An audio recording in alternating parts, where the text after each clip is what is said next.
Welcome, folks, to the Uncommon Good with Bo Bonner and Dr. Bud Marr. Every week, diving deep into the truth of Catholic social teaching and restoring all things in Christ. The Uncommon Good is on the air. I'm Bo Bonner. I'm Dr. Bud Marr. We're coming to you from these United States of America, here in the middle of the country, good old Iowa, where Bud and I both work at Mercy College of Health Sciences, who underwrite our show. I am the senior advisor for Mission Initiatives and the director for the Center for Human Flourishing. Bud, tell the good audience what you do. I'm the associate provost at Mercy College of Health Sciences, so work with our chairs, who work with our professors, who work with our students. It's like one of those Aristotelian, like all the way down. That's right. Inquiries. So you're provosting rather than, what's a negavost? I want to see that person.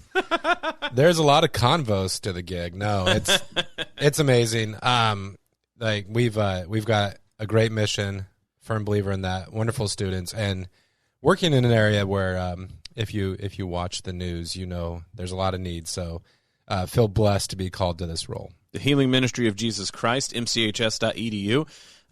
You can start in fall, spring, summer, not winter. Winter is included technically in fall and spring, which really matches with Iowa, right?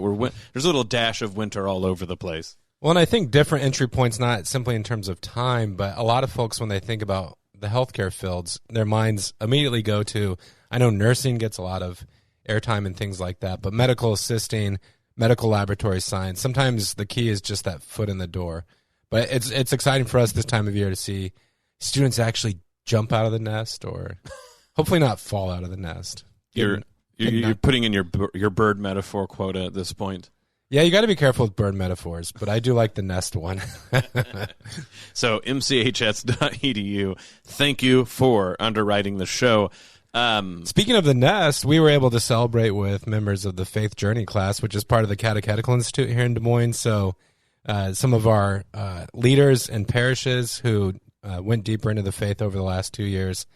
I don't know, man. You hear people say this all the time, but time flies when you're having fun. It was crazy to be at St. Ambrose Cathedral celebrating with that group. It's always wonderful to see people get through, and so this is something that we've done on Monday nights, Bud and I, and then we've, various other people who've been the instructors. So it's always been a nice background thing, especially getting a chance to teach theology when we don't necessarily regularly get to do so. But to see the culmination of that and how much it really does change and impact people's lives. Just one more wonderful thing that the diocese invested time in. So shout out to John Wynn, the leader of Faith Journey, who saw that through. We had a wonderful time. But I think this is the third group that went through. You were able to help out with the first and the third group. They kind of bookended your Pittsburgh time in the middle. Yeah, I missed number 2. I like your shout out to the diocese. I don't know how every Iowa Catholic radio station works, but one cool thing about our ministry here is we do have that close connection to the Diocese of Des Moines. Bishop Joensen, of course, has his own show, but all sorts of various ways that they provide support to us. So we're grateful for the local church here in Central Iowa. I think you were saying Catholic radio, but you said, I wonder what other Iowa Catholic radios. Oh. So I didn't know if you were going through for the multiverse there, but I think, yes, your point is there's all sorts of ways to do Catholic radio, and the fact that we do so many things deeply connected with the diocese here throughout all of southwestern Iowa is really special. And like you said, that was just one instance of being able to do that with folks. I tried to explain multiverses to some of my kids, like theoretical physics. And the boys, I think where their minds went to was immediately like, so it's possible that I could have, gotten away with what I did wrong yesterday, so I might have avoided that punishment. I like it. The multiverse is a way of getting out of punishment. They were intrigued, but I'm not actually a believer in multiverses. Yeah, well, lucky for you folks, we're not getting into the Uncommon Physics Hour, but we are going to do something new. I guess we can hint at it a little bit, and then we'll dive right into it when we get back. But we are going to do, I guess we'll call it Reading Club. So I don't know, maybe we could throw in, some physics books in there if people want to see us completely out of our league. But one of the things that were inspired, like Bud with a flash of inspiration on our last show, I believe, mentioned something about a book club, a reading club, and then we thought it was time, Bud. It was time for us to get to do this. This actually matches up with what you were saying. with the Catechetical Institute is getting to teach people how to read. Actually, what we're getting down to is trying to trick you to read some of these great works. So this is the Uncommon Good. Bo Bonner and Dr. Bud Marr will tell you our plans, the shenanigans that we're up to right after this. Back with the Uncommon Good, Bo Bonner and Dr. Bud Marr joining you this week. Thank you for listening to the show, no matter how you do so, whether that is on the airwaves, the many stations and towers and contraptions, the numbers that you might be listening to Iowa Catholic Radio Live, Iowa Catholic Radio Live on iowacatholicradio.com, also live on Iowa Catholic Radio, the app, and then, of course, all you good folks who listen to our podcast, which is available in multiple, avenues. Yeah. We appreciate you listening to the show. It's wonderful to have you with us. So, Bud, we hinted at it that we've been talking since the beginning of going back to the hour-long format here on the weekends, that we wanted to open up the ability for the show to have arcs, different adventures, let's say, of things that we were doing. We opened up the beginning of the year talking about new beginnings, and then here in the middle we sort of went with, I think very obviously, the Lenten Easter season. Now we want to open up something beginning, into summer, where we're going to start doing, not book club, maybe reading club, but what we're going to do is we're going to choose works that Bud and I are going to read and then trick you, the gentle audience, into taking the time to read either with us, or you can start to read and then come back and listen on podcast if you need some direction. Bud, can you tell us the process by which this bolt of inspiration hit you last week, and what crazy plans do you think will come of this? Wow, I don't know. So last week we were talking about Sabbath, and I mentioned St. Augustine's Confessions, and after the show was over, you and I were really sort of nostalgic about graduate school and that sort of open space to read some of those great books. But, COVID forced us to try a lot of different things online. Here at Mercy College of Health Sciences, we had to pivot and offer, most of our courses completely online, at least for a time. And there are some limitations to that, but also we found some real blessings. And so for myself, genuinely, I've been a member of a couple different book clubs and always enjoyed the camaraderie of sort of encountering a great mind. Those books are articles that people return to over time. And so we thought, what a great idea for the radio show. Here at Iowa Catholic Radio, especially at the end of the show, we always emphasize, this is a community. This is a communal work. It's cooperative. We rely on your time, talent, treasures, prayers. And so, I don't know, Bo, I have in my mind, and this is the wrong time of year to envision it probably, but folks kind of, you see those old photos, the black and white photos of 1940s America, and the family gathered around the old radio horn for their favorite show. With the podcast, there's a little bit of flexibility with this, but snuggle up by the fireplace, get your coziest blanket, a hot cup of cocoa, crank up the AC. We had to make this work. Do you think you and I can plan well enough to let people know what to read in advance? Well, so look, folks, you've met Bud and I, at least our voices, and I think we've been very honest with you that there's not tons of planning as far as writing every dot and tittle out about how the show goes. We very much believe in the Spirit moving us. However, I do think it's within our powers, Bud, to let people know what we're doing next. I don't know if we can. I'll say this, folks. We will not say how many episodes we'll do. We'll let the Spirit move us on that, but we will definitely say this is what we're doing next, and you can get started X, Y, and Z. And hopefully we can get some guests to come, be on the show with us to talk about these different books. What I am thinking, especially, Bud, can I send people to your Twitter account? Okay. Yeah, because at some point, right, people can suggest books to us even, but that's we're getting ahead of ourselves. But yes, we're hoping that people can read either with us, or if they encounter this, they know that they can go back and hit some of these episodes when we do that. When you mentioned my Twitter account, I started thinking, what have I tweeted recently? But I also needed to refresh my mind about my Twitter handle, @BudMarr, NU. It's mostly football commentary, but... Well, wait, we have it. I know, we have a show Twitter account. Is it at the break, we'll let you know. We should know this better. I believe it's @Bo and Bud. It might just be at Bo and Bud. I'll check when I'm done talking. But yeah, no, as you can see how much we've planned about this. As Catholics, I do think there's something like an extra level of significance of going back to some of the books we have in mind. You know, in sacred scripture in the book of Hebrews, the author says that we're surrounded by a great cloud of witnesses. And since we're surrounded by this great cloud of witnesses, like, let us persevere in the race that has been set before us. And so for us, it's, you know, like Catholics, we venerate relics. So there's times during the year where, you know, at St. Augustine's, we did this recently, where we venerated a relic of St. Francis de Sales, who I have a personal devotion to. And so in some ways, like, we have this tangible connection through some of the saints' writings. Not all of the saints were intellectuals or bookish. In fact, John Henry Newman, who we regularly give shouts out on the show, he thought because he was so bookish, this was sort of a mark against him. But, you know, God has appointed not only great saints who have embraced apostolic poverty or who have done miraculous, like, corporal works of mercy, but also great intellectuals. And, you know, they were, of course, there was a holiness to their life. But the wonderful thing about someone like St. John Henry Newman is we can go back and we can dig into his letters and see, you know, this flesh and blood human being who was transformed by God's grace. So I don't think every book that we select will necessarily be written by a saint. In fact, you know, we can have like kind of an agonistic quality to this book club as well, where we read right. I like it. Nietzsche or Kant. Probably Kant's not made for radio.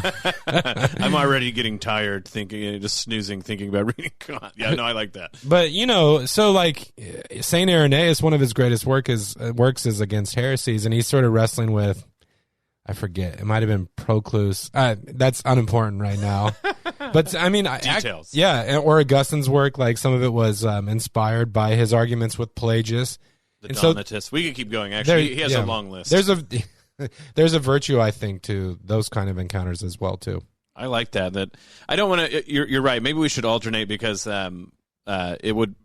I think if it was pure negativity, people would get onto us.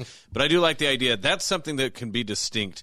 But people are like, "Oh my gosh, they're literally workshopping this live." But that's part of the magic, people. Yeah. I think sometimes we get this idea that encountering books is just sort of getting, you know, goodness fuel that then makes me like a good person afterwards.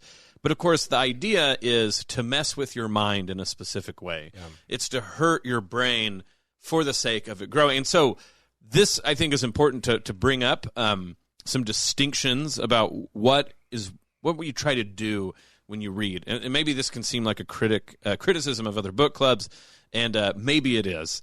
But certainly the goal is not to get you to all, you know, it's not like book it for Catholics. For you younger listeners, one of the ways that they decided in the 80s and 90s to get kids to read books is to stuff them with carbs as a reward.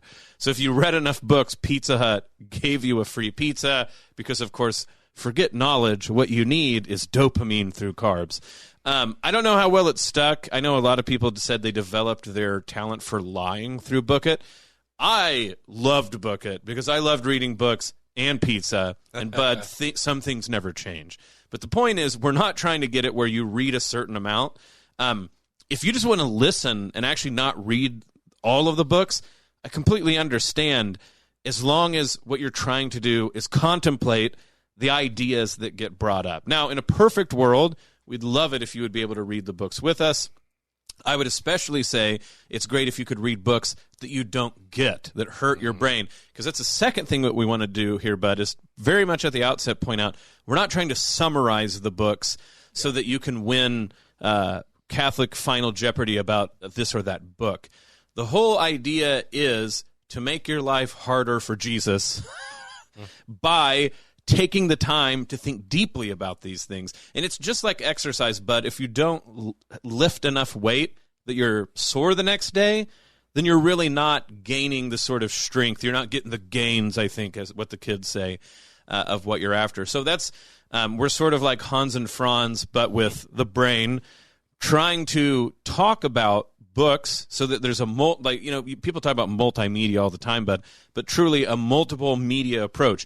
You read that thing, maybe it only hurts your brain. you hear us, maybe it helps, maybe we're hear your brain in another way, but then hopefully it's like Bud said, whether it's in your scorching living room in June with too many blankets on, or if it's summer appropriate and you're talking with friends outside under a nice shade tree, whatever the case, we get you into that movement, into that exercise of the intellectual faculties. Yeah, Bo, as we've mentioned in the past, different media have different purposes. And so, like you said, the purpose of this one isn't to necessarily prep people for book trivia. If someone wanted to take a course and learn about these authors and these books, they could do so and get the bullet points. I really feel like radio, and I'm not just making an excuse for our MO, it is sort of stepping into the octagon. And what I mean by that is, hopefully with radio, there's a little more like liveliness, conversational element to it. Whoop, zing! We got to get the sound effects. Yeah, then you would get in maybe like a formal classroom environment. And so with our show, we've always had, so to speak, like launching pads. When we first started the show, it's a radio show about the common good. So we worked through the compendium of Catholic social teaching, and we drew out these principles of Catholic social teaching, and each one sort of set the stage for something to follow. We've had great guests on the show. We've walked through the liturgical year, and every one of those wasn't intended as catechetical, so to speak, or informative. It was really like, as Catholics, how do we wrestle with these truths and with these gifts that have been given to us? Now, books are great because there's something else that you hinted at that I wanted to touch on. There's a way sometimes as Catholics, as Christians, where I think we can reduce reading to a utilitarian sort of like, what moral directives do I draw from this? And of course, we read sacred scripture, and we read folks like I'm good friends with him, St. Thomas Aquinas. Bud's like. Tommy boy, for for some of the moral truths that they convey to us. But, secular literary critics have pointed out, I think it's really true, we read books for to encounter the sublime. And I think as Catholics, we don't have to apologize for that. We build cathedrals, and there's a certain gratuity to the wonderful churches that we build, or to the musical pieces that we produce. So it's not like after a mass is over and you've been moved by the sacred music that was there, you don't say what sort of productive truth or idea can I draw from this experience? But you've encountered the human, you've encountered hopefully the transcendent.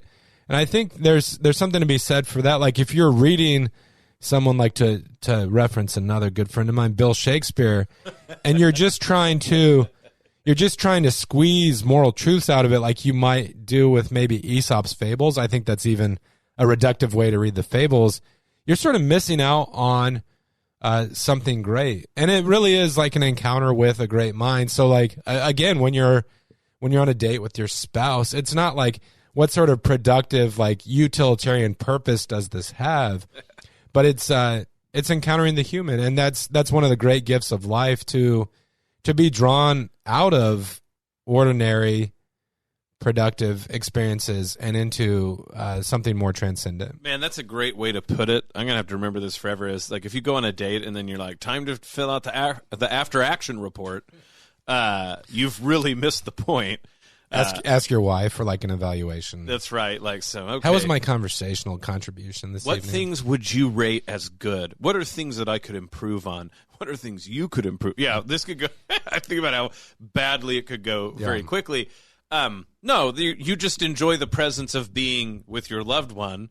There are practical things that probably happen, like, oh, we have free time, we're not around the kids, we're going to figure out what we're going to do about that leaky bathroom or whatever. But that's not the reason you go do that. Yeah. You do that just to go do that.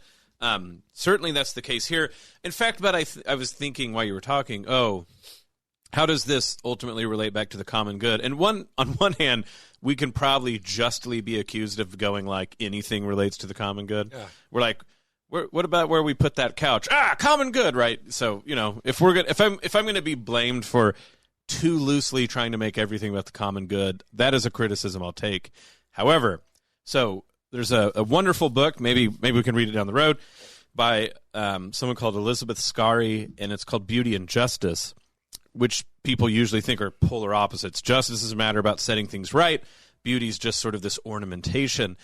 she does a great job of pointing out how wrong-headed this is, precisely because justice is about giving each their due, and something that humans are due is beauty. Insofar as it's possible, it can be very wide scope what we mean by that, but as, creatures with irrational souls with the capacity to stand in awe of proportion and all these things that we attribute to beauty, that giving someone just their base survival is, in a way, being unjust to them if you are capable of also providing it in a beautiful manner.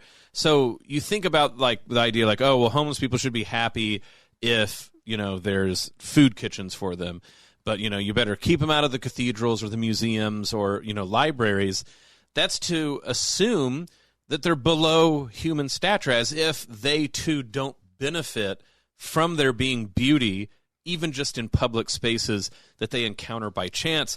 So, but at the very minimum, what I'm hoping we're doing here on the weekend is allowing there to be some beauty because humans deserve it.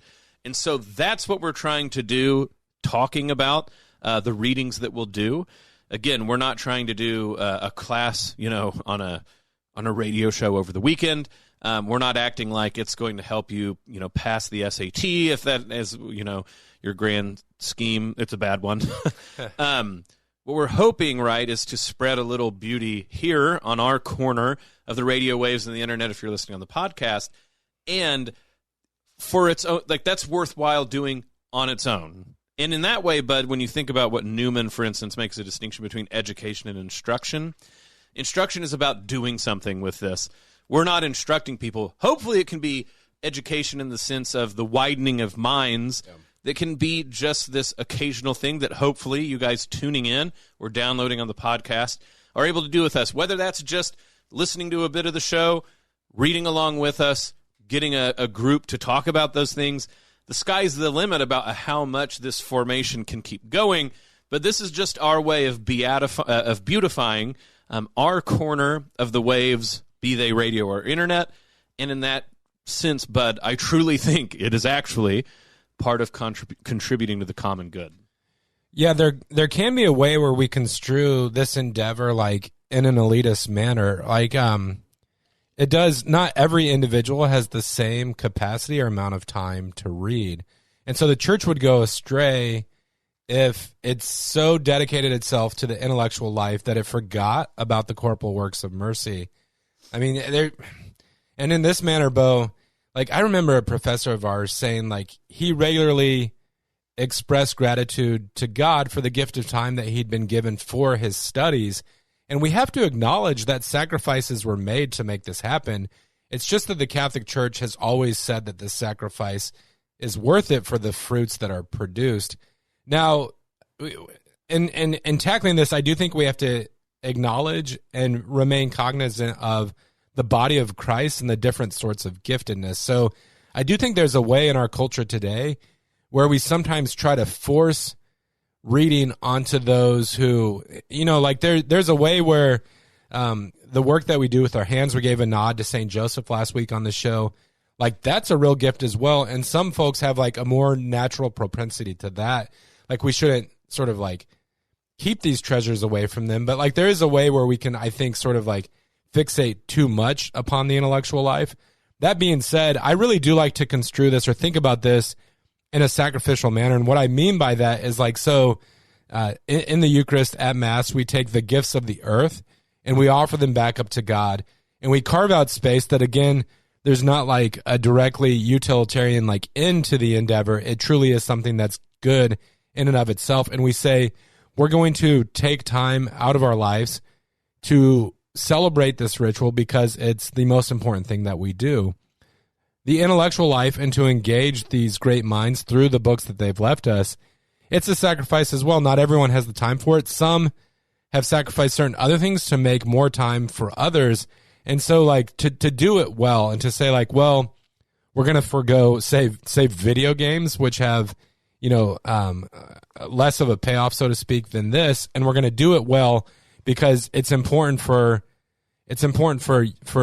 Catholics of all stripes to encounter beauty and reading great works is one medium that through which that's possible. Actually, I'll throw a curveball at you, bud. I actually think the difference between video games and what we're doing is video games are only about a payoff. Their payoff is like the sort of dopamine, limbic, like, oh, I'm just like, so entertainment is only about payoff, right? So when you think about whether something's entertaining or not, in sort of a strict sense, it's entertainment because it is supposed to relieve you of stress, whatever that might be. Entertainment is utilitarian. My argument is video games are only about the payoff. And I know that you didn't mean it this way, but like I'm opposing you on air. It's going to be great. But what I'm trying to get at is what we're talking about is all of this is just worth it because it is a royal waste of time in the best sense.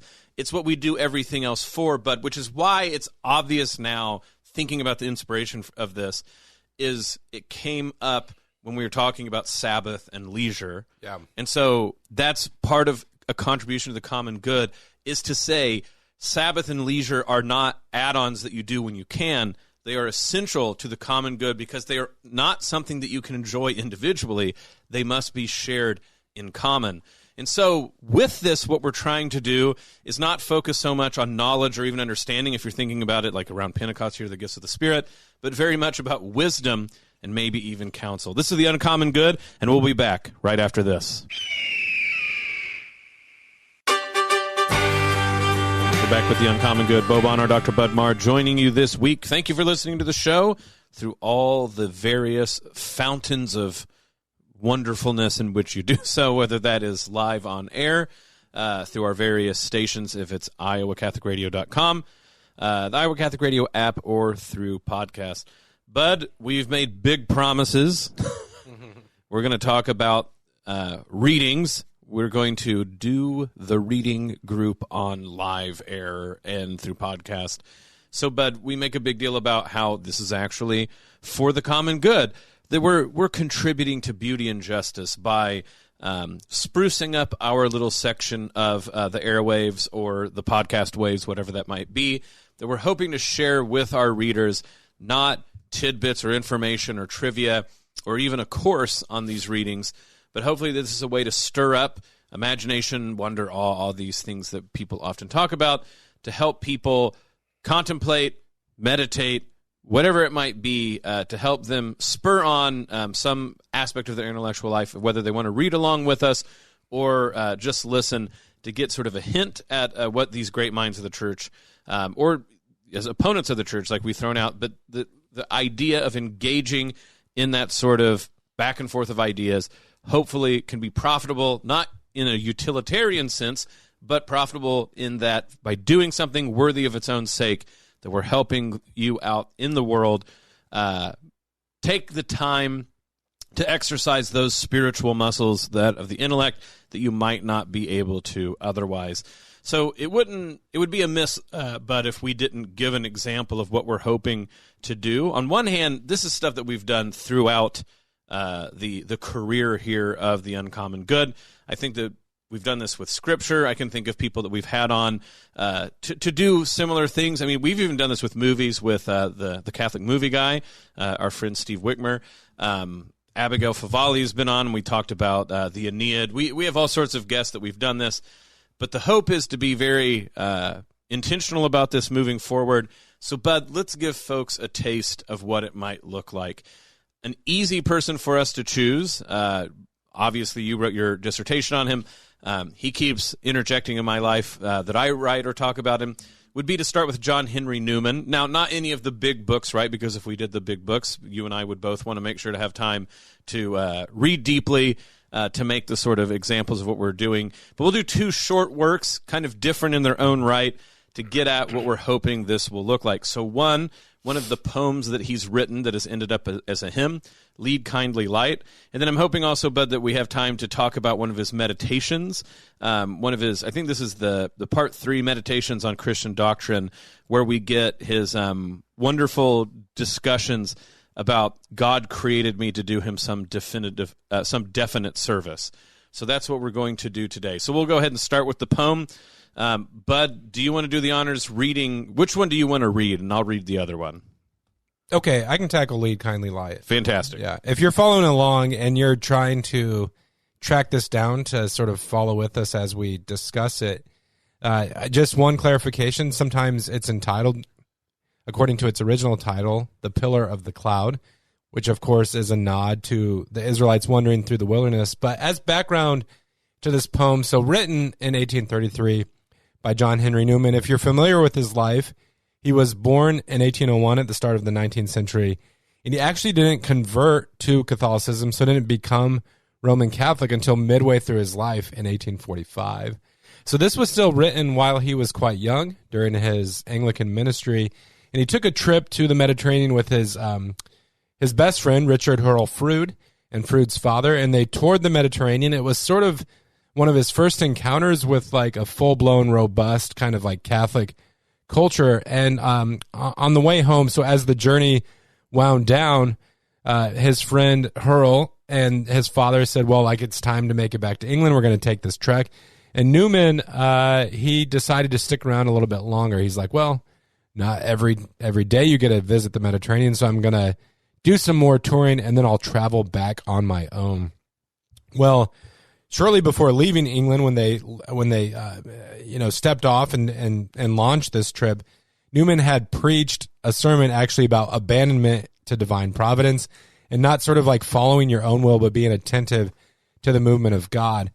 After his friend and his friend's father left, Newman actually contracted a serious illness, and scholars speculate it may have been typhoid fever, but he was really laid low to the point where he thought he was going to die. And so, as if you've ever been sick or in a dire straits, it's very common at that time to turn to God and to plead with God, if you'll just spare my life, like, I will do you some definite service. And so Newman pleads to God in this manner, and he came to believe truly and genuinely that God intervened and miraculously healed him at this time and gave him the strength to go on. So as Newman was returning to England, recovering from this serious illness, he wrote this poem, which was later set to music. If you grew up in the church, you've probably heard it. In some setting, there are different settings for the song. But The Pillar of the Cloud, more popularly known as Lead Kindly Light, amidst the encircling gloom, lead thou me on. The night is dark and I am far from home, lead thou me on. Keep thou my feet, I do not ask to see the distant scene, one step enough for me. I can skip down to the last verse. Meantime, along the narrow, rugged path thyself has trod, lead, Savior, lead me home in childlike faith, home to my God, to rest forever from earthly strife in the calm light of everlasting life. And I guess, Bo, the first thing that jumps out to me from this poem, and I think the reason it spoke to so many different human hearts, is to follow God. If we knew the entirety of the journey, many of us might sign on board to that. Like, God's taking me to this specific place where he'll take care of me in this specific manner. That's not normally the way the spiritual life works. When I read Newman's poem here, I think naturally about the calling of Abraham, and God, when he calls Abram, he doesn't say, I'm going to take you to this specific land. He says to Abram, follow me, and I will take you to the land that I will show you. So there is this kind of darkness or cloud that often accompanies the spiritual life in our walk with God. Newman really captured this in a particular manner. I mean, I think we can see or hear in the poem the backdrop of illness that probably inspired it. But I'm sure as he's journeying home to England as well, which, had a special place in his heart as his fatherland, he also he has this hope or this cry out to God that God would have some mission or purpose for that return home. What I find interesting, so like the background, of course, we were hoping you would show your brilliance, but we knew you would know the background. And then also just that thematic content is what jumps at us first. What I have to say about Newman, so first to be critical so it just doesn't sound like we're fanboys, he wrote, 2 novels? They're not great. 3 total. 3. None of them barn burners. And even his long poem, The Dream of... Gerontius, yeah. Yes. It's a bit much.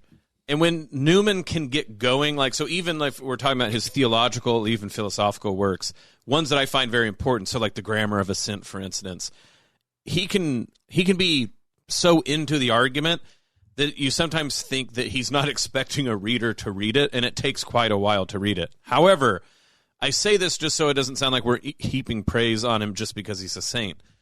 When he has short, focused reasons to write, he is a brilliant writer, specifically prose. I think people, of course, understand that. But here, poetically, both of the works we're going to do, this one a pure poem, the other a meditation that's more like a prose poem reflection. He reminds me of John Donne, actually, which is high praise because he's, of course, one of the best poets in the sort of early modern into the modern world in English language. But what I have to say is, it's, to me, he gets at this so well that the poem is trying to get within how it's formally made, that journeying aspect. So I guess what I'm saying, Bud, is before I ever knew exactly when he decided to write this, just the way that the poem is formally made, it sounds like he's on a boat. And what I mean by this is, imagine, like, when you're on a boat, it's not consistent waves. You'll have long waves, short, short. Long waves, short, short. So, lead kindly light amidst the encircling gloom. Lead thou me on. The night is dark and I am far from home. Lead thou me on. Keep thou my feet, I do not ask to see. The distant scene, one step enough for me. So that's repeated with each stanza. I was not ever thus, nor prayed that thou shouldst lead me on. I love to choose and see my path, but now lead thou me on.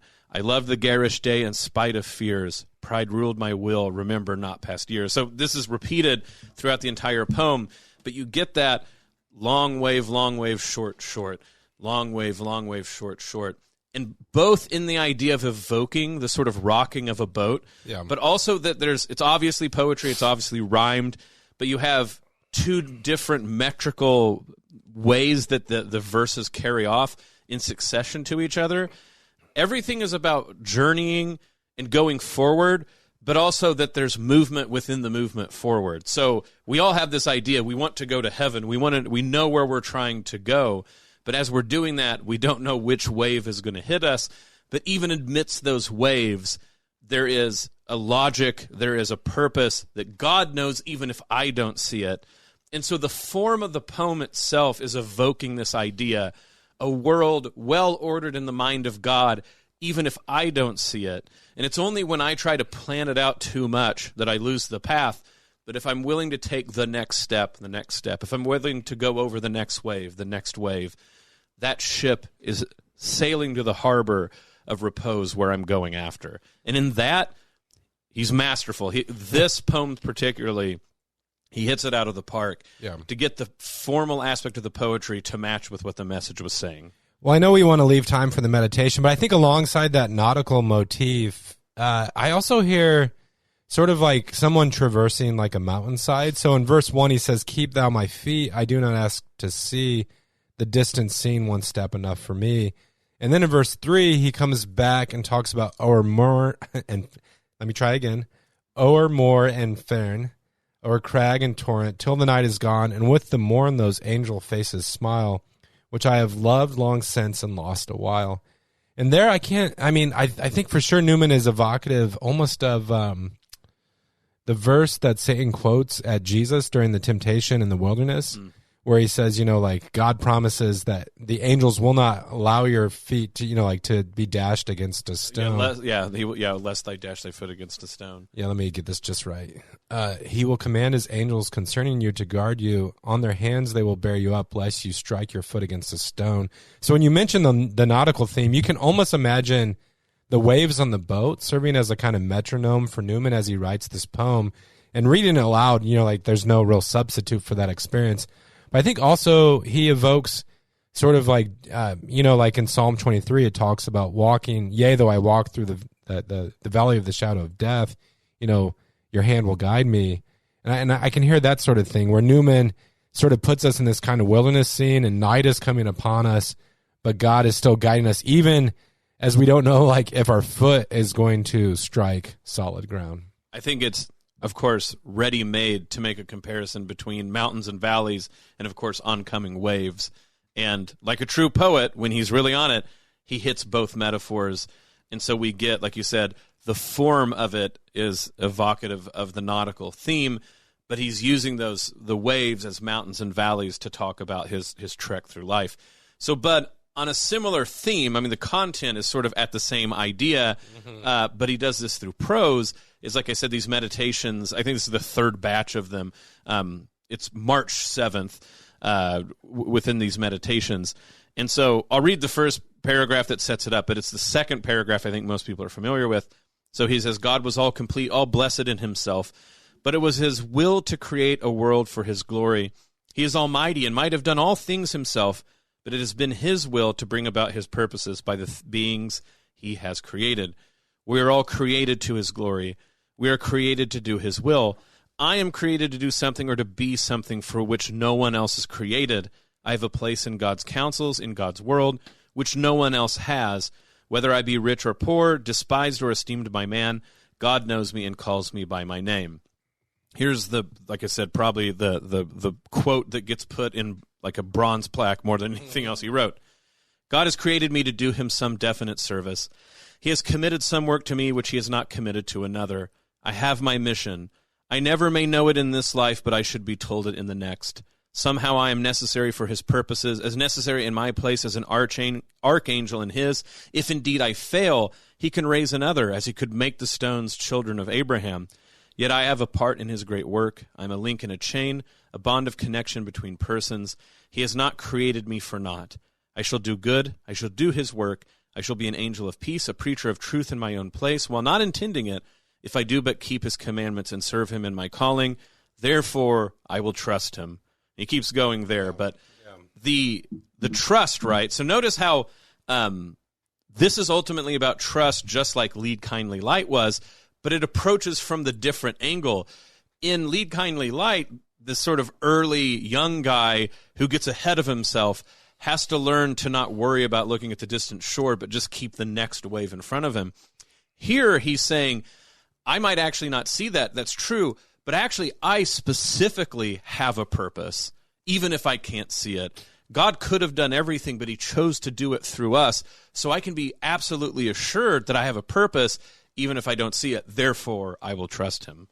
Well, again, for me, the historical background makes this even more moving, because Newman could really, at the end of his life, look back to this meditation and say, you know, like he had followed through on this commitment he made, because one of the most dramatic steps that he took in his life was leaving his work as sort of like a celebrity Anglican minister. And we don't have this sort of thing in our world today. The closest approximation might be Billy Graham, but you could talk about Newman as scholar and priest, and everyone knew who you were talking about. And to become Catholic at that time was sort of to become un-English. It was sort of seen as a betrayal of your countrymen and your culture. So Newman takes this step of faith, and you would think, like, after the fact, that maybe life would be peaches and cream or a bed of roses, where God sort of like honors and rewards him with material goods, or the recognition of other persons. But Newman's life after becoming Catholic, he says, like, my life as an Anglican was mostly a breeze, even though I entered this gloomy stage because I knew, like, the fullness of the truth was elsewhere. He says, as a Catholic, I never for a moment regretted that decision, but it was really a series of setbacks. You know, he told the bishops of England he would translate the Bible into English, like create this new English translation. That fell apart. His time as rector of the University of Ireland, like, that eventually sort of fell to the wayside. There was suspicion cast about him because of his essay on the development of Christian doctrine. I could go on down the line, but it was a series of setbacks. And so if Newman had been banking on a life of comfort and ease and recognition, it was pulled away from him. Here he says, and you know, this is so foreign to the way the world often thinks, that if I am sickness, my sickness may serve God. In perplexity, my perplexity may serve him. And so even the setbacks in life, they have a meaning and a purpose in God's providential plan. And if we're clinging to the goods of this world in and of themselves, we're eventually going to be disappointed. They're broken cisterns. They can't provide the lasting fulfillment and happiness that we're seeking. But Newman, like, ultimately he clung to God alone. And so therefore he was able to look at the circumstances of life and say, look, if friends fall away from me or I lose my career, if I fall into a sort of sickness, there's still a greater purpose that God has about, which I may not recognize until the end of the journey. And one more time with even the formal, because the form he wrote this in bears out your point. So he starts with God, so God did these things, he is almighty, he's this way. But you get a lot of I in this, but it's passive at first. I am, I have, I am, I have, I am, I have. Then it starts to switch. I shall be, I shall do his work, I shall be an angel. So then he's like, it's sort of like mounting up into this momentum of what will happen. And then he goes, therefore I will trust him. That sort of I will trust him. Even the word will, the double meaning, that I'm going to do it, but it's my will that makes it happen. Mm-hmm. And then he goes, I am, but then it goes into he may, and it's back to God. He may prolong, he may take away, but he will do these things. And that sort of movement, but of the I's and the he's, is where he's a prose master. And when you hear it out loud, it's extremely moving just in its form, but what is it moving towards? Exactly like you said, to bear out what his life bore out, that even in my failures, I will trust God because he's actively working my life. Folks, that's just a small preview of what we're hoping to do by turning the Uncommon Good into reading, what did we call it? Not a reading affair. A reading do we call event. It a club? I guess. Reading club. It's like a motorcycle club. This is the Uncommon Good. We'll be back right after this.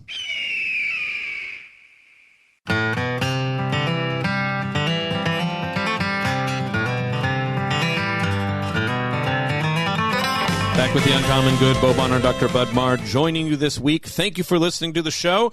Bud, just to speak good about our own selves, like you're not supposed to, I'm intrigued about what this reading club version of the Uncommon Good, this arc that we're doing, is going to look like. I got super excited just talking about Newman in terms of sort of a literary reading aspect to it, and I hope folks can look forward to this into the future. But I think we got to announce now, what are we going to read first? So I think it has to be the Confessions, right? Yeah, let's do the Confessions of St. Augustine. So this should be available to you online, but plan to discuss that or join us in the conversation next week. Man, now that I've mentioned Club, Bo, I'm anxious. Because I feel like Club comes with certain perks and privileges. We need to have an Uncommon Good starter pack where you get like the official Uncommon Good pipe. Wow. Fedora and decoder ring. Well, so it's at least a club of two people. You and I are in it, okay. And people get to hear it. We hope that people that we grow in the way that people can join in on this, and it's going to be fantastic. And one more thing, folks, you don't have to strictly read the Confessions.